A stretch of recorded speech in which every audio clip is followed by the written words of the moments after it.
Hey guys, welcome to the channel. This is part 3 of What If Naruto was in High School of the Dead. If you guys enjoyed this what if, then comment, like and subscribe. Let's go. Also the video goal is 10 likes, so let me know that you're interested in the series and you want the next part. Then go ahead and check out the other what ifs in the channel. Before we start, please do support for more awesome content. Don't forget to subscribe and leave. Also share the video with your friends and link in the description. So let's go. How did you get in here?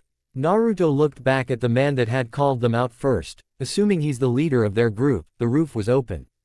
The man cocked an eyebrow. You mean to tell me that you somehow climbed all the way up there and jumped down here and still be in one piece? The blonde rocked his head side to side. Pretty much. Are you one of those special walkers? The man asked, as his tone got a bit more serious and scooted a tad closer with his rifle still aimed at the blonde. Jessica looked at the back of the blonde's head and up at the leader. She quickly moved herself in front of the blonde, as Naruto looked down at her slightly. Stop. He saved me earlier today. He's not one of those things out there. No ordinary human can do what he did and still be in one piece. Then I guess I'm not ordinary. Naruto replied. The leader aimed carefully and pulled the trigger. No. Jessica shouted, but she was knocked to the ground. She looked up to see that it was Naruto, but then the blonde swiftly turned his body to avoid the bullet. A few gasps echoed throughout the stadium. Look. I'm not your enemy. I only brought her here so she can be safe. Now, if you want, I can change that. Jessica looked back up to where the leader is and could see that he was bowing his head. My apologies.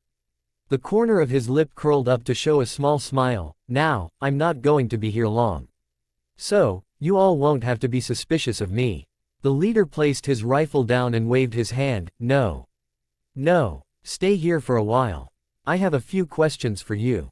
Jessica rose back to her feet and looked at the younger blonde. Very well.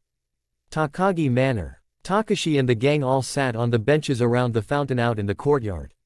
Ever since Naruto had left, they couldn't find themselves to come up with anything to talk about. They were worried, hurt, that their new friend that has been helping them ever since the beginning of the massacre, was gone. Kota hadn't been playing around with his guns lately ever since the blonde left them. Takashi was frustrated, not at Naruto though, but at the people here that mistreated him and made him want to leave. Rei and Kaji are pretty much in the same boat with Takashi, but Rei wanted to pulverize every single one of those that treated him like a criminal one by one. Alice was crying, while Shizuka was there to hold the little girl and comfort her. Saya's anger toward her father was boiling from his actions. Yuki was hurt that the man that had been so protective and caring toward her, was gone. Then there was Seiko. The purple-haired beauty had sharp aching pains in her chest every now and then. That one night they were together and she was in his arm when he was jumping from roof to roof popped in her mind again. The night that she began to feel as if he was the man she's been looking for. Do you think he'll come back? Kota asked. I don't know. I'm pretty sure he's gone. He left on his own will. We need to face it. Saya said, which cut off Kaji. Surely he'll come back though. I mean, haven't you all realized it? Takashi asked. The others all looked at Takashi. Realized what? Rei asked. How he enjoyed being with us. Sure, when we first met him, he wasn't very friendly, but the longer he's been with us, the more he began to like us. Why else do you think he's been so protective? We know he's not from this world, but don't you see? We're the first group of friends that he made when he first arrived. That had to make him feel wanted and that he wants to be with us. The others were silent as everything they just heard from Takashi was being absorbed. Kota rose to his feet. Takashi's right. All the time we've been together, we were always there for each other. Naruto will come back. Rei was the next one to stand up. Yeah. All we have to do is wait for him to. Wait for him to what? Do you really expect him to come back? The whole gang looked behind them to see Shiroi and his group. You're all foolish. What makes you think he won't come back? You don't even know him like we do. Kaji said. Shiroi closed his eyes and crossed his arms across his chest. He won't come back. However, we know how to bring him back. Yuki shot up to her feet. How? Both Keiz and Claire grinned, while Shiroi opened his eyes. Do it. Keiz pulled out a couple of handguns from his back pockets, while Claire unsheathed her sword. Keiz turned toward to where all the other people are walking around. He pointed his guns in the air and fired off a couple shots, which instantly drew everyone's attention. All of you listen up. Keiz shouted. Everyone began to panic, as they looked at the gunmen, were taking over this place. Takashi, Rei, and Seiko shot up onto their feet and charged at K's. However, Claire blocked Seiko in her path, while Kozlov pushed back both Rei and Takashi back. Kota remembered he had left the guns in the room upstairs and made a quick run for the entrance. K's looked at the chubby boy run and aimed one of his handguns right at him. No, K's. Let him go. K's looked back at Shiroi. Why? We'll show him how useless his firearms are. Fine by me. K's looked back at the large group of people. Seiko and Claire stood in front of one another, as they eyed each other closely.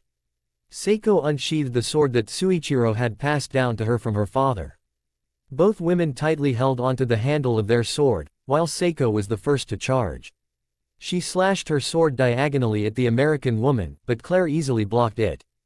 Seiko withdrew and began to attempt faster slashes, but once again, Claire was ahead of her game and kept blocking them. Come on, Ms. Busujima, I thought your family were the deadliest warriors when it comes to using swords. Claire broke the collision and completely turned the table. She was high on pursuit against Seiko this time, forcing the purple-haired beauty to actually take a few steps back. Shiroi and Hikari stood there watching Claire going head-to-head with Seiko. Kozlov had actually kept the others sitting where they're at. Takashi and the others couldn't do anything to stop the large man. The doors to the manor's front entrance slammed open, as a few of Suichiro's men came rushing out with their own firearms. After that, Suichiro walked out with his sword in his grip. What the hell's going on here? The head of the Takagi family shouted, as he looked toward the fountain to see Shiroi and his group. His eyes looked a bit past him to see Seiko fighting one of Shiroi's people. Suichiro motioned his hand toward them. Arrest them. Shiroi didn't even bother to turn and look at Suichiro's dogs coming after him and his group. He closed his eyes and placed his hand down on Hikari's shoulder. Hikari. The silent woman turned to see the incoming group and decided to walk toward them. Suichiro's dogs came to a stop and all had their swords drawn out, while some of them had handguns out. Freeze. The one out front shouted. Hikari kept walking towards them. I said. Before the man could say what he was going to, Hikari suddenly appeared behind him. Blood shot out of the man's neck, as he fell forward. Everyone gasped, as they kept their eyes on Hikari and wondered how the hell she did such a thing.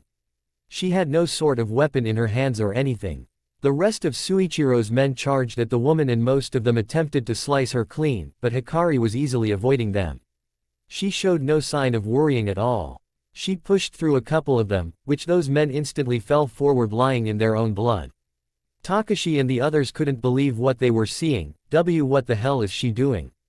Kozlov sighed, while K's decided to say something. I would really hate to be up against her. No matter how many people I have helping me. She's basically a killing machine, he said, as he saw a few more of Suichiro's men collapse to the ground. The numbers died down immensely fast. In a matter of seconds, all of Suichiro's men were defeated. Hikari made it look as if they were nothing. Hikari looked up at the staircase that led up to the entrance of the manor and tilted her head. Meanwhile, Seiko was still on defense since Claire was high on her. I'll admit you're good at defending yourself.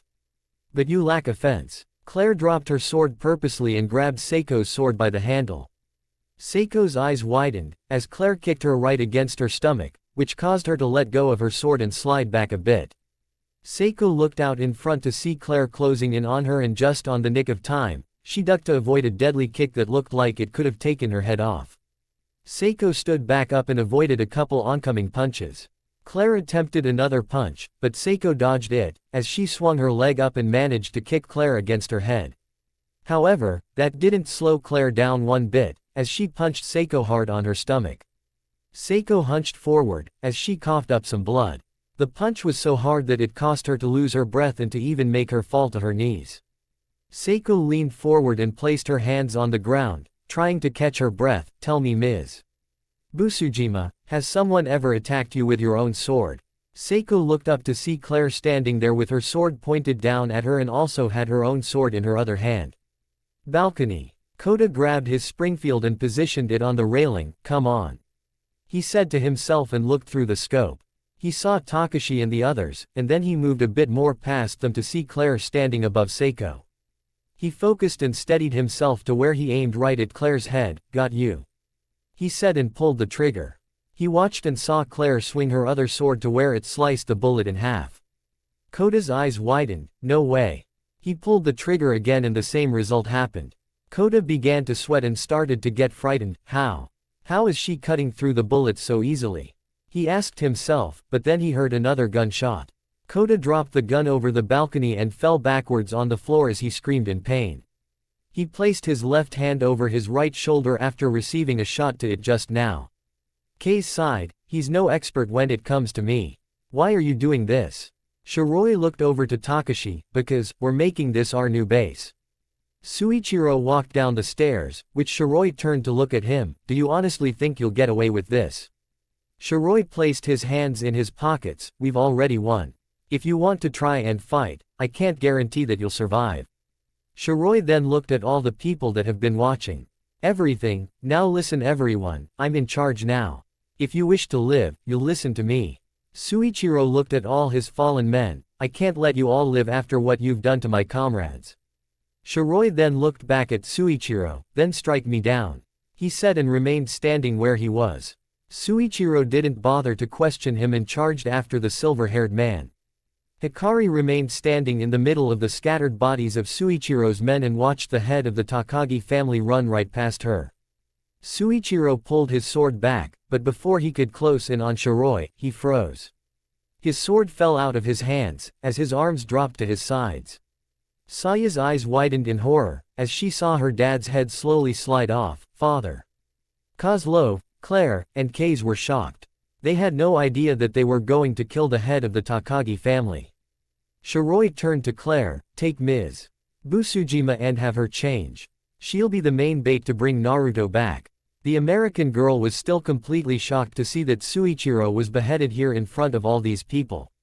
She thought that they would have him surrender to them, but have him killed.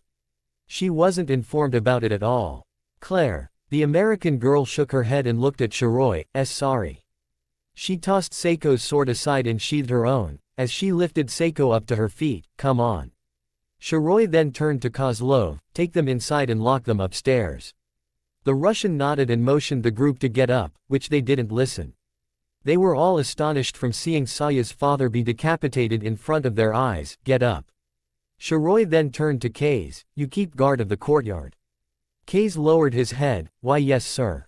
Shiroi then walked to where Suichiro had fallen and looked down at his body. "You should have just sat back and allow us to take control." He bent down and picked up the head of Suichiro. Once he stood back up straight. That was when Yuriko came out. "What's going?" She looked out to where Shiroi stood with her husband's head in his hand. Her eyes widened and felt a major pain in her chest.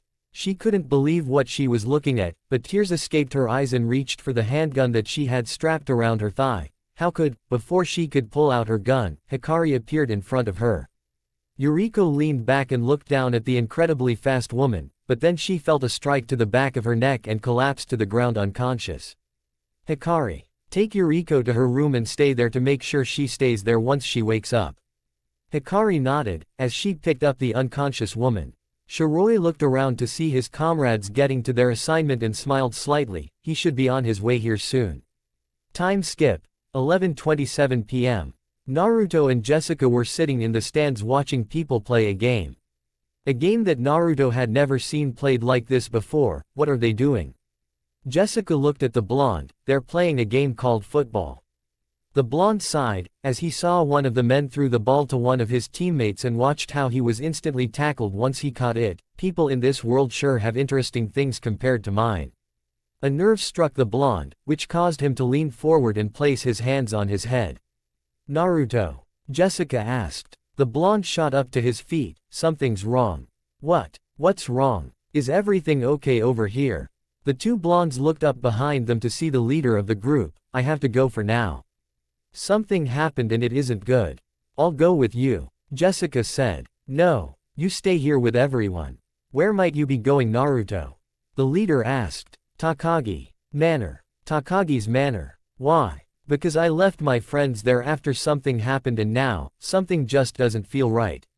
I need to hurry." With that said, the blonde vanished in a yellow flash, which caused Jessica and the leader to shield their eyes.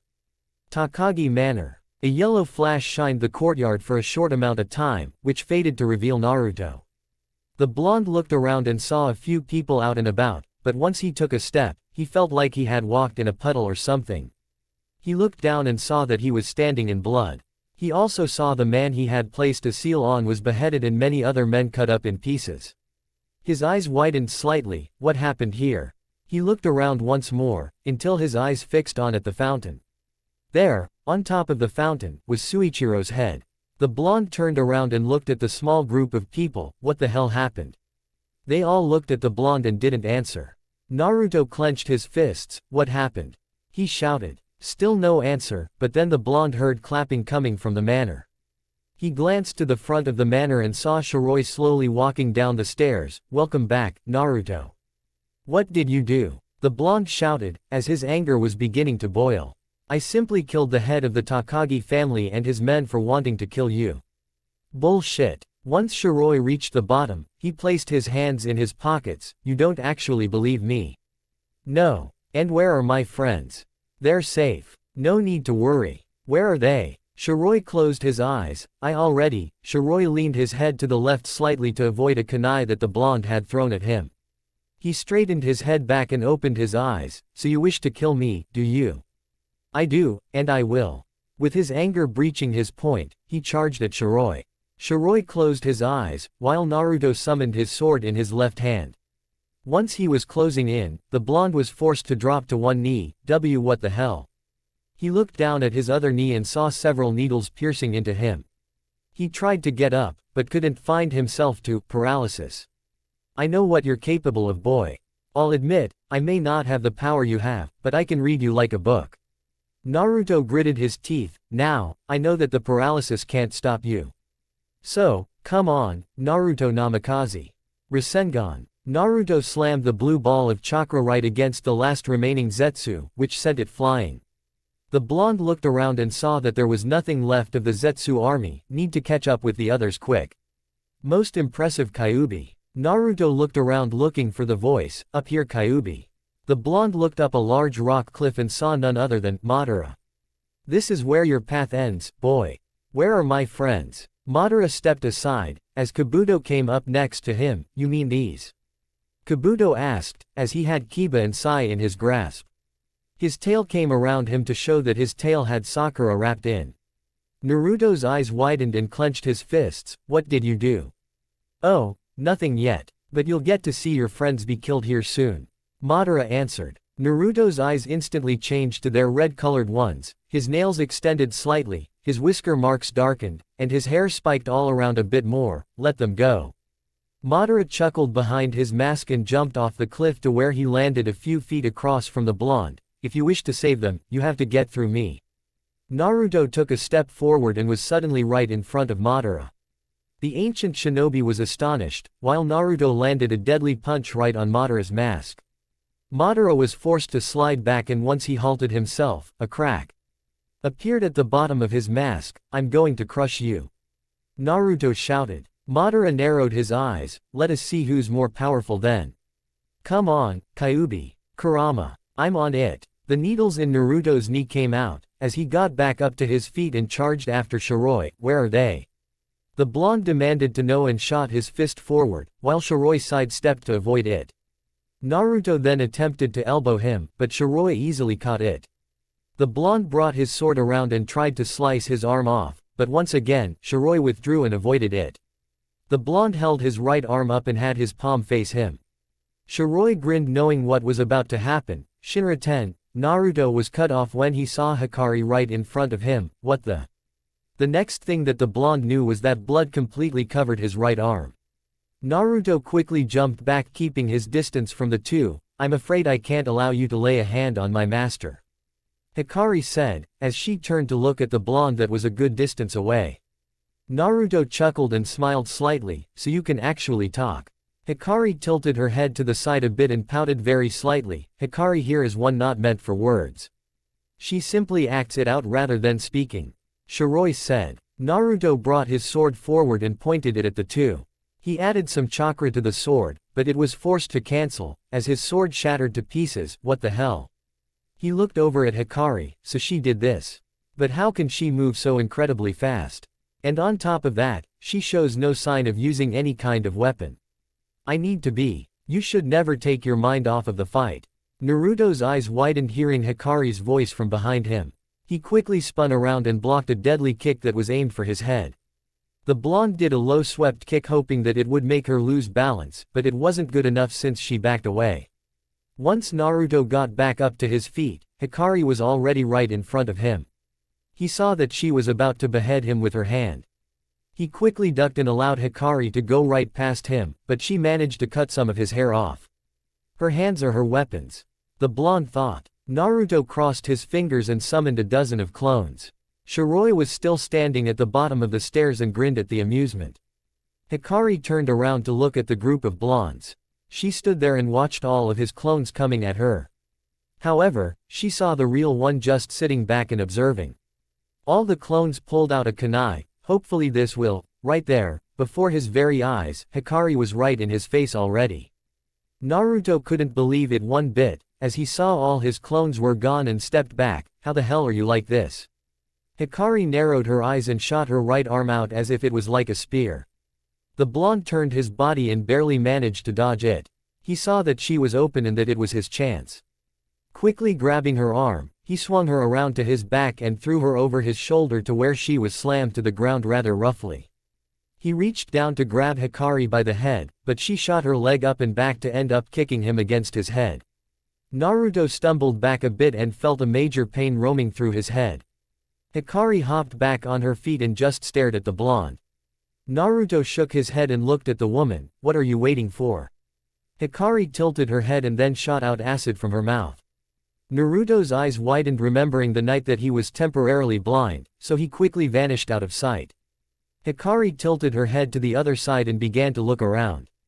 The blonde appeared on top of the manor and felt that his right arm was feeling like dead weight. He looked at it and saw that the acid was tearing through his skin. Kurama. Can you do something about this? Yeah, just give me some time. So she's human, but she can spit acid like that walker from a few nights ago. How though? His eyes slightly widened. Don't tell me. So this is where you're hiding. He looked up to see Hikari coming down on him. Shit. Naruto said, as he quickly reached up at her and knocked her off course. He then swung a deadly kick to her side and sent her off the manor. The blonde watched as she fell, but when Hikari was about to hit the floor, she vanished. What the? He turned around knowing that she would appear behind him, which he was right. Hikari attempted to behead him, but he grabbed her wrist and jumped off the manor with her. Naruto pulled out an explosive tag and quickly dodged a kick that was aimed for his head. He slapped the tag on her forehead and grabbed her by the neck, as he threw her straight down toward Shiroi. The blonde vanished and reappeared by the fountain just on time to see Hikari close enough to Shiroi. Naruto quickly activated the tag and watched the two of them explode. He took this opportunity to catch his breath and waited for the smoke to clear out. A few seconds passed by, in which the smoke began to clear out. Naruto's eyes widened seeing the two of them just standing there like it had no effect. Shiroi applauded the blonde. That was a nice attempt. I'll give you that at least. The blonde's lips slowly formed into a smile and then began to laugh a bit, which had Shiroi and Hikari curious of what was funny. Why are you laughing? Shiroi asked. Naruto then puffed away. That wasn't the real one. Shiroi and Hikari turned around, as the blonde was right there behind them. Naruto grabbed both of them by the face. Shinra Tensei, he said, as the two of them were sent soaring. However, it wasn't long that they came to a stop since they both crashed against the fountain. The blonde turned his back to them and made his way up the stairs. Once he made it halfway, he felt something wrap around his entire body. He looked down at his abdomen area and saw that it was some sort of tongue. The blonde was pulled down to the bottom of the stairs and ended up being slammed on his back to the ground. Naruto felt himself being lifted up in the air and then slammed to the ground once more. The blonde had about enough of this and released a wave of force, which caused the tongue to unwrap itself. Naruto hopped to his feet and saw the tongue retreating back to Shiroi. You too. So I was right. Shiroi chuckled. Yes. I injected a special specimen in both Hikari and myself. You've seen what Hikari's capable of, but you've seen nothing from me yet. Resident Evil similarity. Why would you do that to yourself? Doesn't that mean you two are dead already? Shiroi shook his head, not exactly. You see, I'm alive, but the specimen that I injected us with gave us a whole mix of results. There's no way you're actually alive though. No living person can use his or her tongue like. Naruto stopped, as he thought back to Orochimaru. Never mind. Naruto summoned a three-pronged kunai in his right hand. You may be fast, but I don't think you can keep up with me. The blonde launched the kunai toward them. Shiroi wondered, but once he looked to where Naruto was, he saw a yellow flash. Hikari. That's when Naruto appeared right in front of Shiroi with a blue ball of chakra in his hand, Rinnegan. Before he slammed the ball of chakra against his target, he felt the back collar of his shirt being pulled back. That was when he felt something pierce right through his stomach. He looked down to see Hikari's hand and smiled, so close. Naruto then puffed to reveal a log. What was that? Shiroi asked. That is what you call a substitution. Shiroi quickly turned around to see the blonde with the ball of chakra in his hand, Rinnegan. He slammed the ball of chakra against his target's torso and saw that his chest was spinning slightly. That was when Shiroi was sent crashing into Hikari and flying back toward the stairs. Shiroi widened his eyes, feeling like something had hit him. He quickly gained his posture to prevent him from flying back any further. However, Hikari actually kept going until she collided against the stairs. Shiroi dusted himself off and looked out at the blonde. What's the matter? I thought you could read me like a book. At the beginning, you actually had me. But now, it looks like you're losing it. Naruto taunted. Closing his eyes, Shiroi sighed, if you wish to see me up my game, then you shall. Shiroi hunched over to show the blonde that his back was moving in waves. In just seconds, his back split open in half to reveal an eye. His arms expanded and became more masculine. On the side of his arms, several curved spikes that looked like bones sprung out. Just above the eye on his back, two insect-like legs shot out of his back and both had a sharp tip at the end of them. He stood straight up and glared at the blonde. I'll show you what I can do. Naruto narrowed his eyes. That is just one nasty look. Shiroi grinned and vanished in an instant. Naruto opened his eyes fully and ducked just on time to avoid being slashed by those curved bone spikes on his arms. The two insect-like legs on his back came forth and shot down at the blonde. The legs pierced through his chest, but his body instantly puffed away. Naruto appeared behind the monster and saw the eyes on its back locking onto him. Shit. The monster quickly turned around and slashed at him again. The blonde jumped back a bit, but still ended up taking a deadly hit. His shirt ended up being sliced horizontally in the stomach zone. Not only did it get torn, but also a cut appeared on his stomach. The two legs came forth once again and shot at the blonde at a quick pace. Naruto swiftly moved side to side, avoiding every single attempt. The monster brought its arms up in a blocking position in front of it to where the curved bones were facing the blonde. That was when Naruto realized what was up and saw the bones shot out of its arms. The blonde held out his hand and formed a barrier of force to where the curved bones bounced right off. The shield died down and the bones that were reflected began to move on their own, as they shot at the blonde. All these attacks were becoming a bit too much for the Namikaze. Shiroi began to laugh a bit, insanely, as his attacks picked up some more speed, causing the blonde to keep backing away. A few more attempts caused the blonde to back up against a wall. Hold still. The monster said, as both its legs shot toward him. However, the legs only ended up piercing the wall. Shiroi smiled. Not this time. He withdrew his insect legs from the wall and quickly turned around, assuming that he would appear behind him, but he was wrong. Looking around, he couldn't spot the blonde anywhere. Come out. The monster yelled and he got exactly what he wanted. Naruto appeared on top of the manor once more and looked down at the monster. Up here. Shiroi glanced up at the manor and saw the blonde standing right up against the edge of it. Get down here, boy. Naruto smiled and decided that he would have some fun with the monster. He placed both his hands on the back of his head. I don't feel like it. A tick mark struck the forehead of Shiroi, but then he simply smiled. If you want to play like that, I guess I'll go ahead and have your friends killed. Naruto widened his eyes slightly and brought his arms back down to their side. He looked down to see Kozlov walking down the stairs with Takashi and the others in front of him. Kase was there at the bottom of the stairs, making sure none of them made a run for it. The blonde looked closely at the group and realized that someone was missing. He glanced back down at Shiroi. Where's Seiko?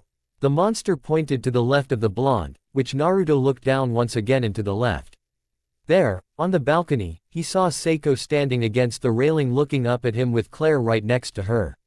He looked closer and saw that something was different about Seiko, but he couldn't quite tell from his distance.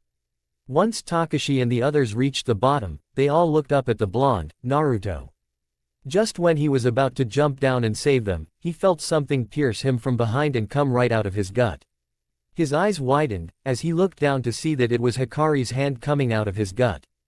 Hikari brought her hand back out of the blonde and watched him become a bit unstable. Blood escaped the corner of the blonde's lips. "Goodbye," Hikari said, as she kicked his back, which caused him to fall off the manor. All his friends couldn't believe what they were seeing. They watched their friend get pierced right through his gut and now he was falling for his death. Their eyes widened, while a couple of them turned around not wanting to see this happen. Naruto. Kozlov watched the blonde fall and just didn't feel right about this going through. This was the first time that he's seen Shiroi like this and had never expected him to go so far. When his leader killed Suichiro, it also was an unexpected event. The Russian narrowed his eyes in disappointment and quickly moved to where Naruto would land. "Kozlov, what are you doing?" Shiroi yelled. The dark Russian looked up and managed to catch the blonde. "No." Shiroi yelled. Shiroi charged at the traitor. "You'll die here like the others." Gunshots were heard within the courtyard, which ended up hitting the monster and slowing it down. Shiroi whipped his head and glanced at Kase. "You know, boss. You did things that we were never informed of. So, it left me wondering if you would end up killing us anyway later on. But now, I'm taking my stand against you," Kase said. Kozlov looked at Takashi and the others. "You all go upstairs with Claire. She'll protect you all if anything were to happen." Everyone was shocked by Kozlov and Kase's action, but they all shook it off and rushed back up the stairs. "What are you doing?" The Russian looked down to see that the blonde came back to his senses. "I saved your life. And Kase and I are going to help." The Russian placed the blonde down on his feet. "If you're wanting to help me, have your buddy shoot Shiroi and Hikari when they try to sneak up behind me somehow." Kozlov cocked an eyebrow. "Wait. You're not in the best of shape, are you sure you know what you're doing?" Naruto placed his right hand near his gut. "Yeah. I'm going to finish this." Kozlov smiled and nodded. "We got your back." The Russian then looked over at Kase and saw that his friend heard everything. The blonde charged toward the monster. "So kid, are you going to be using that mode?" Naruto smiled, as he closed in on the monster and quickly avoided a piercing strike from one of the insect legs. "No. I refuse to use it in a fight like this. Why would I want to use it when I can end this, while borrowing just a little of your chakra?" The blonde jumped up at the monster and then jumped off of Shiroi's head. "I see. Then use it." Shiroi stumbled forward a bit and then quickly looked back and up to see the blonde with a ball of chakra in his hand. The ball of chakra began to change from blue to red. Rinnegan. The monster brought forth its insect legs and crossed them, blocking the ball of energy, but it didn't last long. Shiroi's insect legs shattered, as the red Rinnegan was slammed against his chest. Shiroi screamed in pain as the air around them began to heat up. "Master." Hikari appeared on the ground and charged at the two. However, she came to a stop. She felt a couple of bullets pierce her back and one managed to escape through her chest. The woman fell to one knee and turned around to look at the stairway to see Kase standing there with a smile on his face and waving at her. Shiroi shot his head back and heard some kind of demon growling that belonged to a fox. The monster was forced to hit the ground, while Naruto went down with him. The blonde pushed further down and actually felt his hand enter the chest of the monster. The ball of chakra then exploded, causing a huge smokescreen to hide the two. Kozlov heard a pair of doors open and looked back up the stairs to see everyone coming out, including Claire. He didn't bother jumping their case about staying inside and decided to look back to where the explosion occurred. "Did he do it?" Kaji asked. The smoke slowly began to fade to where everyone saw a figure standing on top of something. More of the smoke died down and it became clearer for them to see that Naruto was standing on top of the monster. The blonde looked off toward the stairway to see everyone there watching him. He smiled slightly and vanished, but only to reappear right where everyone is. "Naruto!" Everyone shouted and went up to the blonde. Yuki hugged onto his right arm, while Takashi, Rei, Saya, Kota, Kaji, Shizuka, and Alice surrounded him. Glad to see you're all okay. The blonde stated. Don't worry about us. More importantly, are you okay? Takashi asked, as everyone looked at his stomach to see where he had been stabbed. Naruto waved it off, this little wound. Oh, it's nothing, he answered and looked ahead to see Seiko standing a little from afar. Now that he was closer, he saw that Seiko was wearing a blue kimono with purple and light green shapes around it. What he also noticed was that Seiko had half of her hair tied up in a ponytail, while her hair still went down to her shoulders and her bangs came down to her jawline. I'm not very good when it comes to describing women's hairstyles, but I tried. Kozlov joined in. You know, at first, I thought you were going to lose this fight. But you pulled it off so easily in the end. How'd you do it? Naruto freed his arm from Yuki and pushed himself from the others. I underestimated him. He then walked to where he was next to the Russian. Now if you'll excuse me, he said and walked past everyone, which they all smiled and watched him. Seiko stood there and blushed slightly seeing the blonde coming up to her. She brought both her arms forward and intertwined her fingers together. The Namikaze stopped in front of the purple-haired beauty and looked her eye to eye. Seiko smiled and saw the blonde examining her. You know, you sure do look good wearing that kimono and having your hair up like that. It was then that Seiko looked the blonde up and down. She saw that his shirt was nearly torn right off and revealed his stomach, and you would look even better if that shirt wasn't on. Naruto cocked an eyebrow and chuckled, My, Ms. Busujima, I didn't think you would go to that. Seiko stepped forward moving herself closer to the blonde. Well, I guess there's a lot more of me for you to find out. The Namikaze smiled, as both of their lips were inching closer and closer every second. Does that mean? The two of them stopped to where they were just a couple inches from one another. You tell me. Naruto kept his smile on, as the two hoped to close the gap. Naruto. A monstrous tone came from where Shiroi lied. The blonde and everyone else looked to see Shiroi getting back up to his feet. The monster was breathing incredibly hard and once it rose to its feet, everyone saw the hole in its chest. Why you should never underestimate me. Shiroi then looked to see Hikari lying on the ground, but also noticed she was still breathing. Hikari, I'll crush them all and the two of us shall leave this place soon. The monstrous Shiroi glared at the others. I'll kill you all. Shiroi's legs began to expand, while everyone noticed the ground he was standing on was slowly forming a crater. The monster began to grow immensely fast into one of those giants that Naruto fought that one night when he allowed Kurama to have some fun. Everyone looked up to see the rather massive monster's arms change into gruesome muscle arms that were just too heinous. The bone-like spikes that were on his arms seemed cover all over them. Not just his arms, but his legs too now had bone-like curved spikes covering them completely. The back of the monster seemed to have more of those insect-like legs grow back, but this time there were several more to where they waved all about. Naruto placed a hand on his forehead and shook his head. He sure is one sick bastard. Everyone turned to the blonde. You all should go inside now. You're not saying that you're going to take him on by yourself, are you? Kozlov asked. I am. Now all of you go inside. Look at you. You haven't even healed completely from the severe wound. Kase mentioned. The blonde smiled. I'll be fine. Just hurry inside. Everyone gathered their confidence in Naruto and rushed up the stairs. However, Seiko came back up to the blonde. As he looked at her, you should go quick. Seiko placed her hands on each of his cheeks and pulled him into where their lips came into contact with the other. She ended up throwing the blonde off guard from her action, but in a short time, he caught on and placed his hands on her hips. Their eyes were closed, as the two shared a slow and yet passionate kiss. Sadly though, they knew this wasn't going to last long and Naruto was the one to break it up. Although, the two rested their foreheads against the others. Please be careful. Seiko said. Naruto smiled. I will. His answer caused her to smile, so she gave him a peck on the lips and rushed up the stairs to join the others. The blonde kept that same smile on his face, as he walked forward to look up at the massive monster. You know kid. I haven't seen you like this for quite some time now. You know Kurama. What is it kid? I think I can get used to this world. Kurama smiled. Glad to see that you're back. Let's wrap this one up, shall we? Let's. Naruto's eyes instantly changed into an orange color. A chakra shroud that resembled the Sage of the Six Paths silhouette appeared on his stomach.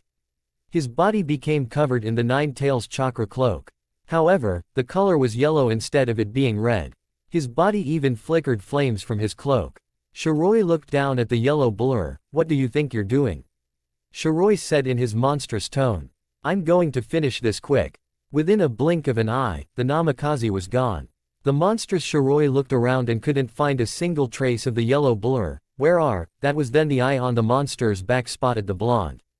We'll have to take out that eye on its back first if we want to end this. Which is why I'll take care of it right now. Naruto held out his left hand, as a black and purplish ball of chakra began to form, tailed beast Rinnegan. The blonde shouted and slammed it. Right smack on the eye. Shiroi didn't have time to react earlier and screamed in pain.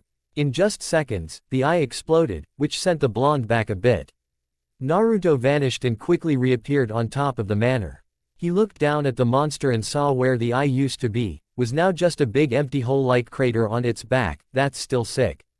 Naruto narrowed his eyes and saw a few bone-like spikes coming right at him. The blonde held out his right arm and flickered off some chakra from his cloak to where the bone spikes were being burned. Just before they could hit the blonde, the bone-like spikes were burned down to ashes.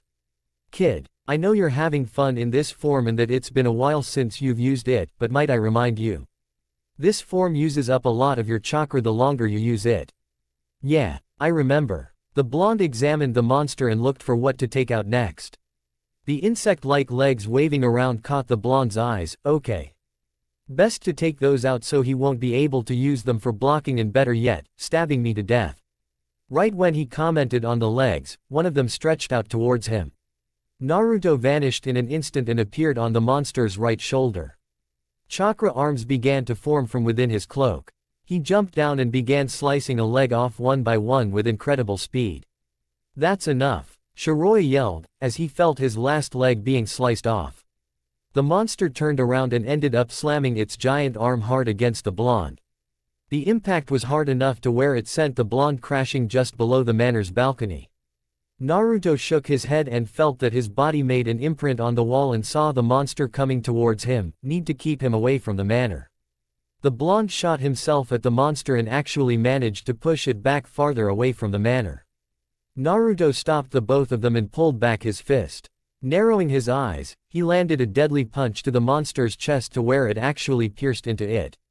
The blonde hopped off the monster and lowered himself to the ground, as he watched the massive monster fall on its back. Damn it. There's nothing I can do against him. His power is overwhelming. Naruto appeared on the monster's chest right next to where he had pierced into its body. It's over. The blonde said, as he held out his forming another ball of chakra. No master. Hikari appeared in front of the blonde and desperately tried slicing him clean with her hands. Naruto narrowed his eyes and was easily dodging every attempt. Hikari. Shiroi called out, but the woman ignored him and kept trying to end the blonde. Naruto sighed, as he swept around her and slammed the completely formed ball of chakra against the woman's back. Her body bent back from the impact slightly. Hikari. Shiroi shouted, as he watched her being shot forward and collided hard against the manor. The monstrous Shiroi backhanded the blonde and sent him crashing against the stairs. Shiroi slowly got back up to his feet and glared down at the namikaze that was getting back on his feet as well. You bastard. Shiroi yelled and shot a few bone-like spikes down at the blonde. Naruto easily dodged them and summoned a clone, Kurama. I'm going to use that. Are you crazy? That's going to consume a lot of your chakra. Well, the Rinnegan didn't work. So this is what I'm coming down to. Damn it, kid. Kurama chuckled, but you make sure this goes out in a big one. Naruto held out his right hand, as him and his clone began to gather black and white chakra. I will. You plan on using that technique of yours again. The first time, you saw that it was only good enough to take out the eye on my back. What makes you think that it'll take me out completely this time? Naruto's clone vanished after the chakra they gathered turned out to take a form of a miniature version from the previous one. A chakra arm formed, as it grabbed the small ball of chakra. If this didn't work, then I wouldn't have bothered using it. Now, I'm afraid this is it. Super mini-tailed beast ball. The chakra arm pulled back and launched the small ball of chakra. Right after he launched it, his form reverted back to his normal look. Shiroi's eyes widened, as the ball of chakra collided against his stomach and exploded right on impact. Body parts of the giant monster went flying into the air and pouring down throughout the courtyard. Not only that, but it began to rain. This wasn't your normal rain, and instead, it was raining blood.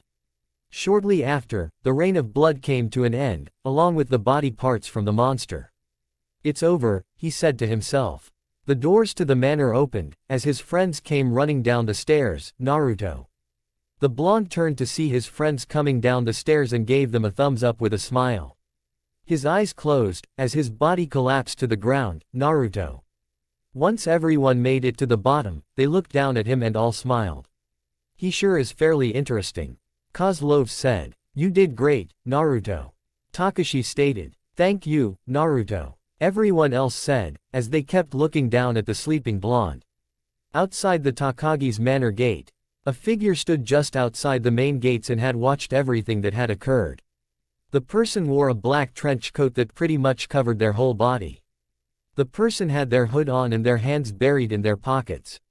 The figure turned around and made their way to wherever it was they were going. However, an evil-like grin spread to where it showed the person's fang-like teeth. It looks like he might be a great subject after all. Time: 1:28 p.m. Quiet is the word to be described in the room that Naruto had been put in to get some rest. Not a single sound at all, except his light snoring. Sure, the battle with Shiroi last night wasn't as tough once the blonde had decided to up his game, but when he went into his Nine Tails chakra mode, it completely wore him out. "Wake up, kid." The blonde turned in the bed to where he was now lying on his side. A tick mark struck the fox to see that his host didn't even respond. Kurama growled lowly and then, "Wake up, kid." Naruto grunted. "What is it now?" he asked, as he rolled onto his back and leaned up. "It's early afternoon and you're still asleep. I don't care if that fight last night wore you out, but I'd be damned if you continued to sleep." The blonde tossed the sheets off him and saw that he was only wearing his boxers. "What the hell?" A slight blush came to his cheeks. "Who undressed me?" Kurama chuckled. "Your little girlfriend did." Naruto's eyes slightly widened, as the scene when Seiko pulled him in for a kiss before he ended up fighting the true form of Shiroi. "What's the matter, kid? Ever since last night, you've been coming back to your old self. You're starting to show how much you care for them. Hell, I don't even think that the others are looking at you as an emotionless guy anymore." The blonde took this chance to look around the room and saw that it wasn't too big. The room looked to be a 10 by 12. There were 2 nightstands, one being on each side of the bed, a window to his right, which the blinds were closed to keep the sun from lighting the room, and a dresser in front of the bed.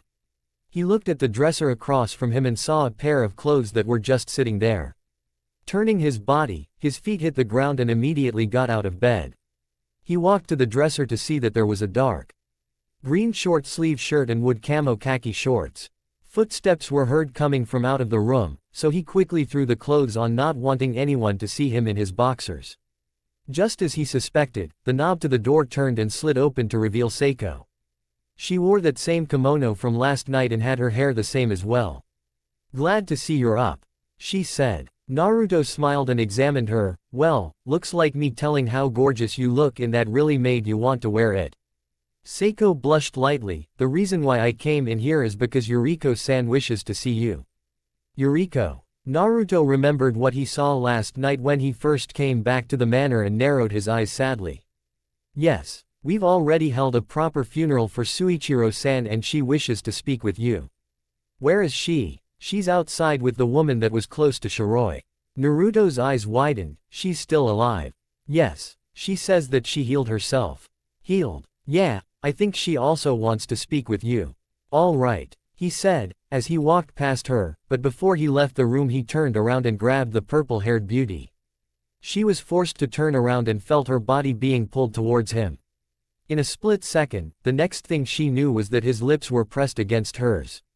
His action completely caught her by surprise, since she was thinking that he was going to hightail it down there to find out what was going on once she told him. Just before she was about to get into it by wrapping her arms around his neck, just like last night, Naruto broke it up. "I'll see you later." With that said, he was off. Outside, Naruto pushed open the front doors to see Yuriko and Hikari glance at him. "It's okay, Naruto, she's harmless." The blonde was about to take her out, but stood down. "You wanted to speak to me." he asked, as his gaze slowly turned to Yuriko. Yuriko frowned sadly, but shortly changed it into a small smile. I'd like to thank you for saving all of us on behalf of me, everyone, and my husband. Naruto's eyes narrowed and frowned sadly. I'm sorry I didn't get here sooner.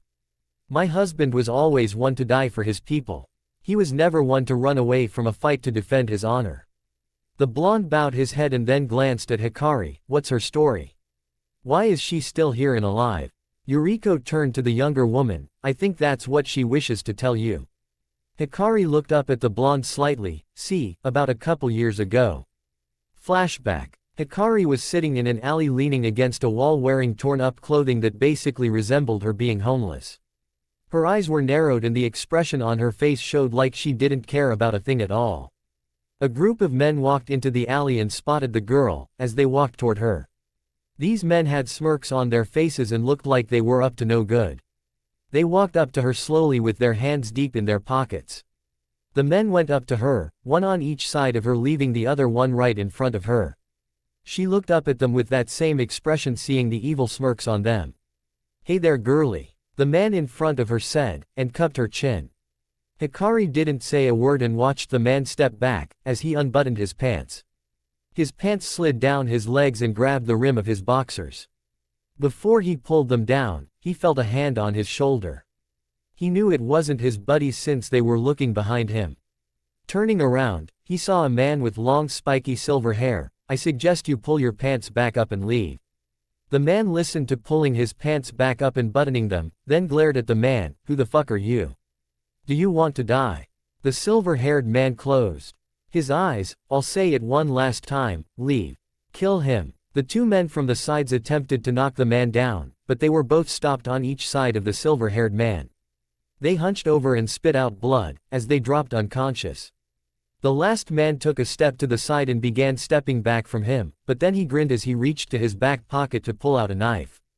Before his confidence got the best of him, his knife fell from his hand. His eyes widened and felt his body go completely numb. In just a split second, he fell to the ground unconscious. Shiroi looked down at him and bent down, as he grabbed a little chip from the man's shoulder. Placing it back in his pocket, he turned to the hopeless girl. Are you all right? The girl's expression never changed, but she managed to give him a simple nod. He walked over to her and kneeled down right in front of her. Where's your parents? Hikari looked him in the eyes and something told her that it was okay to speak with him. They were killed a couple months ago in a horrible accident. Shiroi's eyes widened slightly. So you're the daughter of those parents that were on the news back then? The girl nodded. I was left with nothing, which led me to living like this. No job, and I never bothered to even ask for help from anyone. I just resolved to this. Shiroi narrowed his eyes. So instead of asking for help, you went with this to where people abuse you, do things to you, and all that. Once again, Hikari nodded.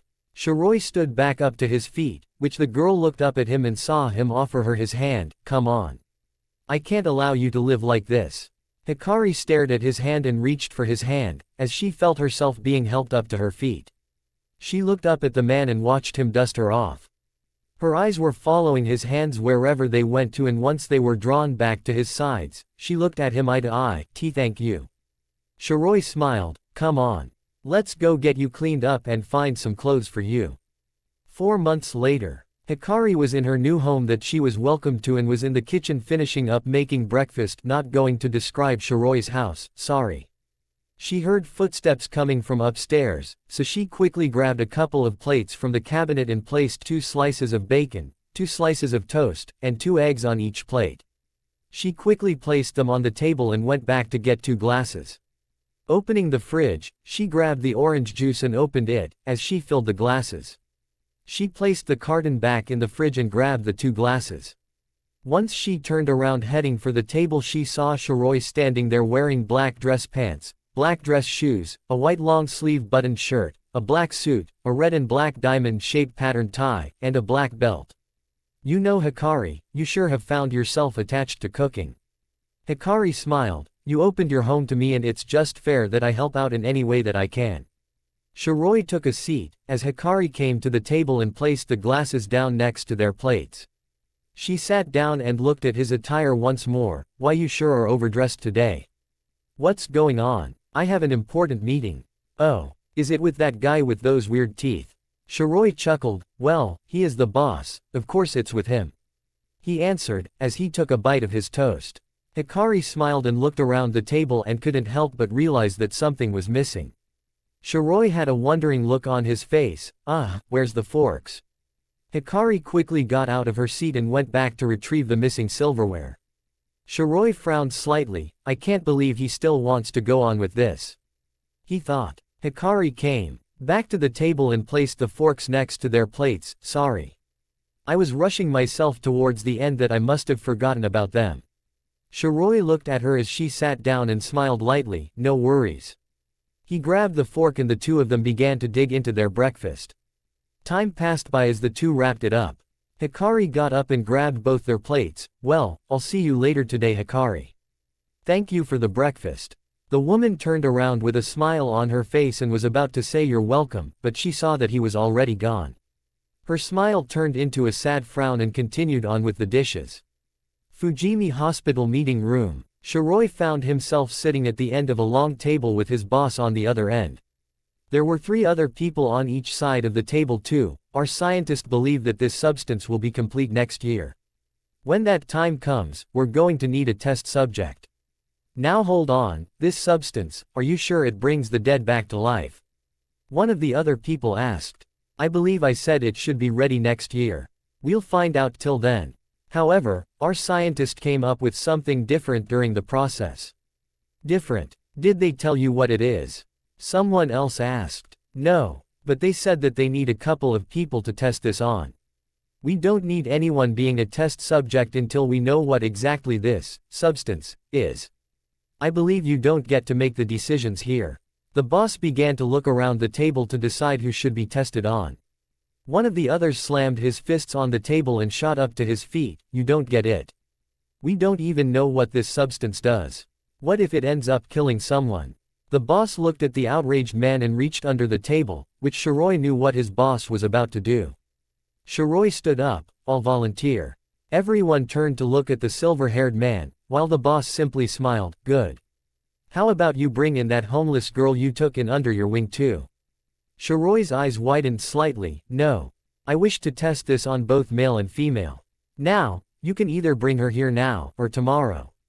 But either way, you're being tested as soon as this meeting's over.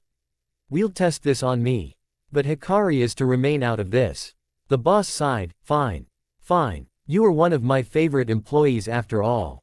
This meeting's over. Shiroi, come with me. 10 minutes later. Fujimi Hospital, basement level. Shiroi ended up being led to a small room that consisted of a chair, a table with a tray full of materials, and a lamp placed behind the chair. He cocked an eyebrow, not recalling seeing a room like this here before. Go ahead and sit down. The silver-haired man listened and went over to the chair. As he sat down, he saw his boss standing across from him and also saw a few scientists come walking in. The last one in closed the door behind them and all walked over to him. This is a simple procedure. One of them said, as they brought out a syringe full of chemical-looking substance. There was a scientist on each side of Shiroi holding his arms down on the armrests. One behind him was holding him back against the chair by holding onto his shoulders. The last one came up in front of him with the syringe in hand. This will only hurt for a split second. The boss kept back and watched, as the man in front of Shiroi stabbed the needle in his upper arm. He injected the substance and pulled the needle out. All the scientists didn't let go of him. As time began to pass by, I don't feel, Shiroi's body began shaking. His eyes widened, as he felt his body being torn from the inside. Hold him still. The scientists kept restraining the man, but the way his body was jolting, it would soon overwhelm them. Foam began to come from Shiroi's mouth, blood leaked from his eyes and his eyes flashed from blue to yellow every now and then. Quick, go get the. Before the scientist could finish his order, Shiroi's body completely froze. One of the other scientists placed a couple of fingers on his wrist and felt no pulse. He's dead. Damn it. He was my favorite employee too. The boss stated. The scientists came around the chair and made their way for the door. However, the one in the back was grabbed from a distance and pulled back. The one being pulled back screamed, as the others turned back around to see him being torn to shreds. What the fuck? The boss didn't hang much longer after seeing the scientist be torn apart and quickly went out the room. He locked it instantly, as the other scientists in the room heard the door being locked and looked to see the boss was gone. They ran for the door, but another scientist was being pulled back too. "No. Please stop." The other two banged on the door, "Let us out."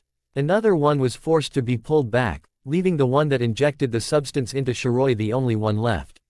He turned around to see Shiroi's arms were massive and had bone-like spikes all around them.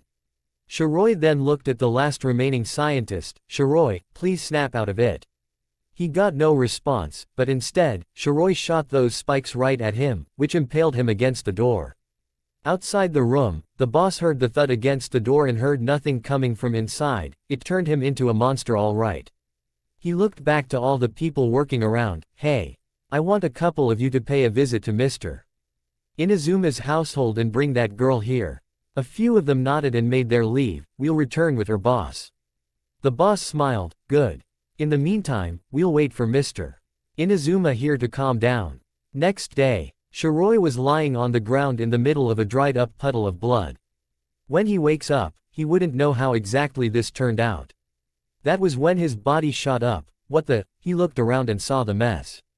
Body parts everywhere, the puddle of blood he was asleep in, and that he was still in the small room. He got up to his feet and could hear people talking outside the room. Walking to the door, he tried to open it, but it was locked still. He placed his ear against the door and listened. "How's the girl? She should be waking here soon. She didn't go on a rampage like Shiroi did." "That's good. Do you think we should check on Mr.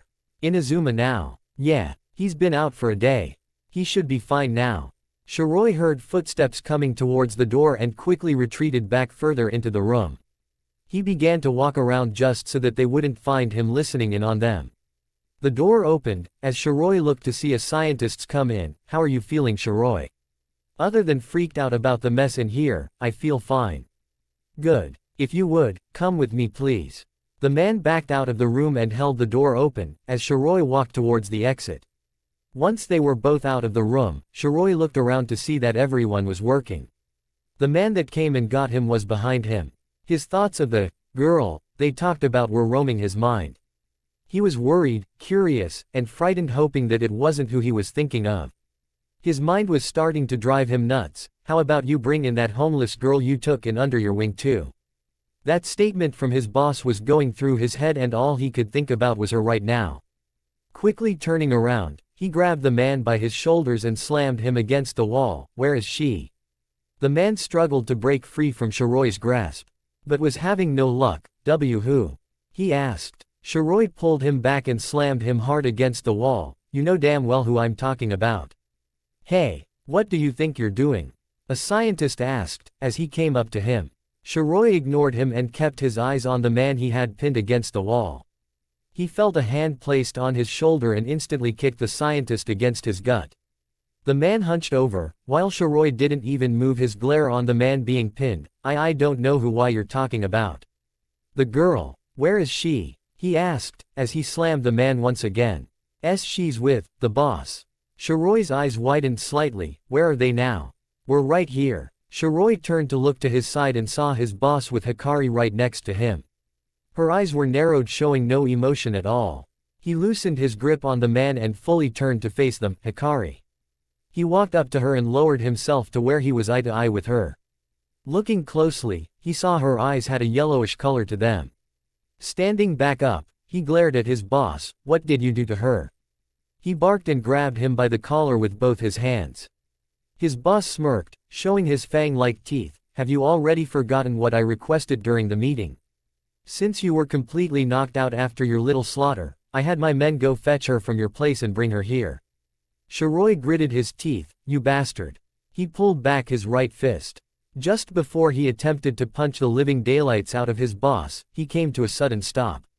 He felt a sharp blade pressed against the back of his neck, a gun pointed against his left cheek, and also felt his arm being held back from moving. He glanced around to see three people that he's never seen before. "Who the hell are you?" "Allow me." "The one with the sword against your neck is Claire. The big man holding your arm back is Kozlov. And last but not least, the guy with the gun pointed against your cheek is Kei's Suchiru." Shiroi's boss placed his hand on Hikari's head. You and Hikari here will be working with them from now on. Working with them? Just what the hell are you? I'm going to have you do some chores for me. It's nothing big really, just killing some people that'll be in our way. And if somehow the army gets involved, those powers of yours need to be mastered by your control. What makes you think I'll listen to you now? You turned me and Hikari into monsters. The boss reached into his coat pocket and pulled out a capsule. This is the antidote. If you listen and successfully do as I ask for, I'll have Hikari here cured. All sorts of emotions were running through the mind of Shiroi, mainly anger and sorrow. Shiroi squinted his eyes shut, holding the angry tears back, and lowered his head down to where his closed eyes were facing the ground. The past 4 months he had spent time with Hikari and getting to know her were starting to hurt him. They all enjoyed one another's company, and now, here he is seeing her being used as a killer. Even if he only saw one antidote, he wanted her to be cured and go back to living life normally as a woman. He wanted her to grow up and experience life. Tears escaped his eyes, as he lifted his head back up to glare at his boss. He loosened his hold on him and placed him back on his feet. Fine. But I swear, if you're lying to me, I'll kill you with my own hands. His boss grinned and waved his hands out in front of him. No worries. Just simply do as I ask until this is done, and she'll go back to her normal life in no time. End of flashback. Wait, so he didn't really turn you or himself into these? Hikari lowered her head. No. He was being told what to do by our boss. Ever since it all started, he did nothing on his free will. He was so focused on getting this stuff done so he could have me go back to my normal life. Naruto narrowed his eyes and started to feel sorry for them both. That's where you're wrong, Hikari. The trio turned to look at the stairs to see Kozlov coming up to them. You see, before we were going after Naruto here, he came to me and told me. Flashback. Kozlov. The Russian looked at his leader. What is it, Shiroi? The silver-haired man beckoned with his head off to the side from the others. Kozlov followed him, and not long until Shiroi turned to look at him. Look. The boss wants us to kill whatever it is that slaughtered all of the dead. Kozlov cocked an eyebrow. I know. That power was being controlled by someone. So, we will proceed with this task, but this is where I call an end for myself. Kozlov widened his eyes. What are you saying?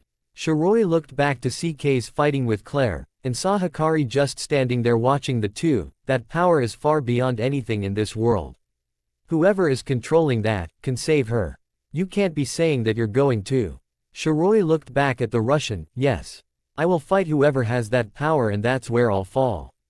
I know the boss will be watching, and if he finds out I ignored his order, then he'll never save her, and who knows, he might destroy all the antidotes. Shiroi. Shiroi looked back at where Hikari is to see that she was still watching the other two nickering at one another. She was a homeless girl when her parents died. I don't want her living like this. I want her to go back to being a normal human being. She doesn't need to be used like this, and most certainly doesn't need to be living like a killer. Kozlov closed his eyes and sighed. I see. I wasn't one to always to go forth with what the boss wanted done, but if you want whoever it is that had that power to help her, then I'll help in any way. After what seemed to be ages, Kozlov saw a small smile form on Shiroi's face. Then please, I want you all to be there with her. Kozlov smiled. We'll take good care of her. End of flashback. Hikari's eyes widened slightly. He knew this would happen. Kozlov narrowed his eyes. Yes. He did that on his own will. Tears began to form in her eyes. He only put on an act just to have the boss believe we failed. Yes. Then why did K's end up shooting me? Hikari asked. Well, let me explain that. Everyone turned to the voice, except Kozlov to see K's joining in. I only shot you so that you wouldn't interfere with Shiroi's plan, but it didn't quite work out as I expected. Hikari fell to her knees with tears sliding down her cheeks. Her heart was thumping at a faster pace than normal. The one man that took her in when she was homeless and grew to like him was gone. All those times they had spent together started to hit her pretty roughly. A smiling Shiroi opened the door to the bathroom. Here, I'm sure you would love to take a nice warm bath. Her tears started to come down multiple times and at a quick pace.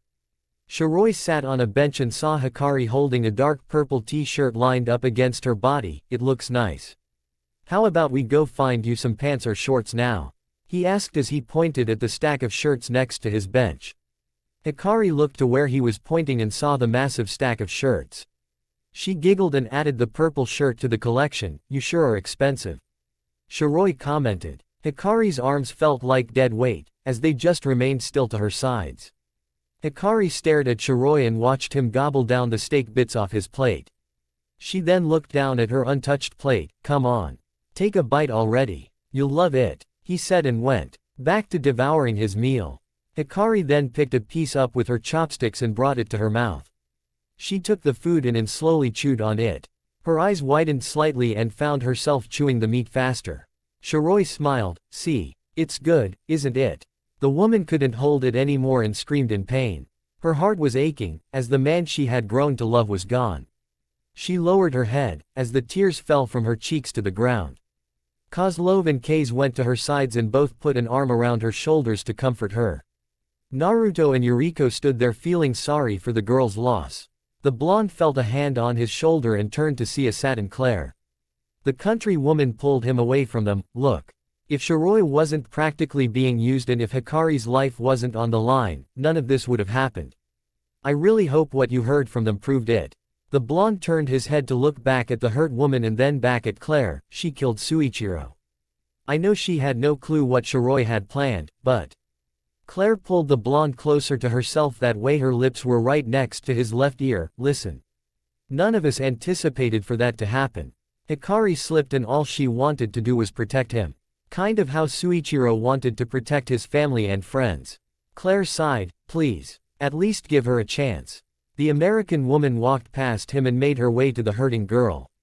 Naruto turned around and watched them. This seems familiar. Doesn't it, Kurama? Yeah. Remember the mission where you and your team had to guard that bridge builder? Then we ran into Zabuza and Haku. Naruto looked to the side. I can't remember. Kurama's eyes widened. Shit. We've been in this world for too long. If you stay in this world, you're going to end up losing all of your memories. Damn it. But how? I thought you said you were going to look for a way. I have been, but I had no luck so far. The blonde narrowed his eyes and kept looking at Hikari along with the others. What if we can't find a way? Then, we're stuck in this world. You'll end up forgetting everyone and everything in our world. There has to be a way though. Calm down. We've got plenty of time to find a way. We've been in this world for about a week maybe. I have to get back there soon. I can't let Madara get away with this.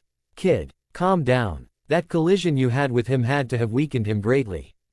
Who knows, he might be in this world with us. Naruto's eyes widened. Do you think he is? I'm not entirely sure, but it's a possibility. Is there a way you can check and verify that he is or not? Well, if he is in this world, he's more than likely suppressing his chakra. Can you just... Don't worry about it. I'll keep an eye out if I spot him. However, you need to help that girl. We might find some stuff that could help us from that boss of theirs. Naruto sighed. Fine. I already have Claire and the others on my ass, but I'm going to be keeping a close eye on her. That's fine. Naruto rubbed the back of his head and walked to the group. Claire and the others, except for Hikari, looked up at him. We're going to help you get your normal life back. Hikari's eyes shot open in shock and glanced at the blonde. But why? I killed Mr. Takagi and a lot of his men. Then I tried to kill you. The blonde sighed. If you weren't being deceived, I'm sure none of this would have happened. It's not your fault. It's that bastard boss of yours. Claire smiled and got up to her feet, as she walked over to the blonde. She went to his side and put her hand on his shoulder. As she looked down at Hikari, we're all going to help you return to your life. Kozlov and Kaze smiled, while Yuriko just stood there with a small smile of her own. Yeah. I might find something interesting that I might need. Naruto mentioned. Need? What are you looking for? Kozlov asked. That's classified. Anyway, the blonde looked over to Yuriko. Once again, I'm truly sorry I didn't make it sooner. Yuriko shook her head lightly. He died like he had hoped he would, for his people. Hikari then looked up at Yuriko. I'm truly sorry again. I didn't know any better. Yuriko waved her off. I'm really not one that likes to repeat myself. Naruto blinked once and kept looking at Hikari. So this is going to be like an escort mission. Well, escort and save basically. You're taking her to wherever that bitch of a boss is and looking for the cure. Sounds about right. Claire kissed Naruto on the cheek, catching him off guard. which he turned to look at her. Thank you. The country woman said. Easy there kid, that Seiko girl already claimed you, even though this girl seems a bit more outgoing. Who knows, she might even be feistier. Kurama. Sorry. Anyway, it looks like there might be another competition. What do you mean? This Claire chick is into you. So, you're apparently with Seiko and yet, now you have Yuki and Claire wanting a piece of you too. That's enough. Hell, they're all sexy, why not claim them all? We'll talk later. Naruto cancelled his communication with the fox. Okay, let me go get the others and wheel. An extremely bright light blurred the sky coming from the entrance direction. Naruto shielded his eyes along with everyone else. What the hell is that light? Naruto asked. In just seconds, the blur died down. The group looked out in about the courtyard and saw that the gates that were opening before the light came to a stop. Madam. The power's out. The man that was operating the gate announced. Yuriko and the others, except for Naruto, went wide-eyed. That was an EMP just now, Kase mentioned. Naruto cocked an eyebrow. What's that? They all turned to look at him. It's an electronic magnetic pulse. Kozlov answered. However, they all saw that Naruto was still lost. I still don't know what that means. The blonde said. It disables all electronics in a massive range. Claire said. Oh, is that a... Claire quickly placed her hand over his mouth, not wanting to hear any more stupid questions. Yes, it's a bad thing. We have no lights, no operating vehicles, no nothing. Madam. Everyone looked back at the gate to see the same guy gaining their attention. There's a car about to completely take out the wired fence. The man looked back out and watched as the car just tear through the fence. The wheels turned to where the driver's side of the car smashed against the wall. Shit. The man ran out a little bit wanting to go help that person, but came to a halt. There, several of the dead were walking through the defenseless fence. He ran back into the courtyard and tried to push the gate close manually. What's going on? Yuriko called out for the gateman. He kept trying to push the gate close. There's a lot of them. Damn it, Naruto said, as he got ready to go handle them all, but he felt a hand on his shoulder stop him. He turned around to see Claire with his three-pronged kunai in her hand. I believe this is yours. The blonde took it and smiled. Thanks. In a blink of an eye, he was already at the gate. Balcony. Seiko stood there leaning on the post watching the blonde take off. Even to those that treated him wrong, he still shows a caring heart and helps them. Yep. Seiko looked to her right and saw Takashi joining her. I mean, I used to act like an ass to him and yet, he acts as if I didn't do anything. Seiko smiled. He's truly a great person. She then looked down to see Claire and the others. I don't like how that American girl is moving on him. Takashi snickered. Well, he then placed a hand on her shoulder. You better up your game and make sure he's all yours. He smiled. Naruto. The blonde grabbed one side of the gate and held out his other hand facing the other half. Bansho Tenon. The other half flew right at him, but stopped since it stretched out as far as it could go. He stepped forward and yanked the other half to where the gate was completely closed. Thank you. The gate person said. Naruto didn't turn around and instead, he waved at him. The blonde held out his hand and tried to summon his sword, but it never appeared in his hand. Shit. I forgot. Hikari shattered my sword to pieces. He looked out ahead and saw the massive horde slowly coming his way. Oh well. Looks like I'm going to make this quick then. Yeah, that's no fun either. Oh well. It feels good to get back to killing the dead anyway. Naruto stopped when he was about 10 feet from them. He held out his right arm. Let's see just how far I can send them all. Easy kid. Have you already forgotten how much chakra you used last night? Naruto rocked his head side to side. Shinra Tensai. A massive wall of gravity shot right at the horde of dead.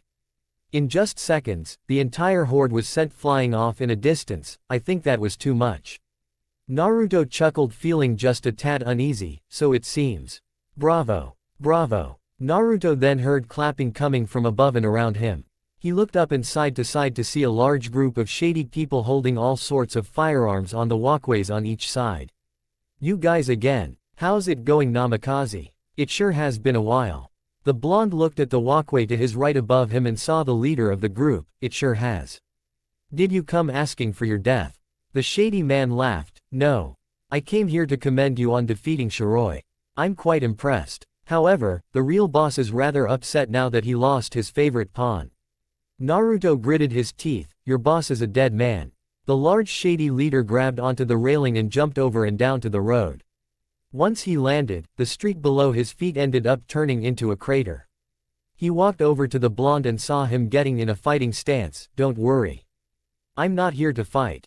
What do you want? I came here to tell you that our boss wishes to meet with you sometime. Then where is he? Tell me so I can go and kill that bastard. The shady leader chuckled. Have you already forgotten about something though? Naruto cocked an eyebrow. Forgotten what? About Jessica and everyone at the football stadium. The blonde widened his eyes. How did you know about them? Are you going to ask questions or go save them? Naruto gritted his teeth. Damn it. In an instant, he was gone. The leader turned back and looked up at all his comrades. Okay. Let's all head back. Thank you for listening. I do hope you guys enjoy. If you guys enjoyed this, what if you want a next part of this video, like, subscribe and comment down below and turn on the bell notifications, and also check out the other videos that I have created and enjoy. See you in the next video. Peace.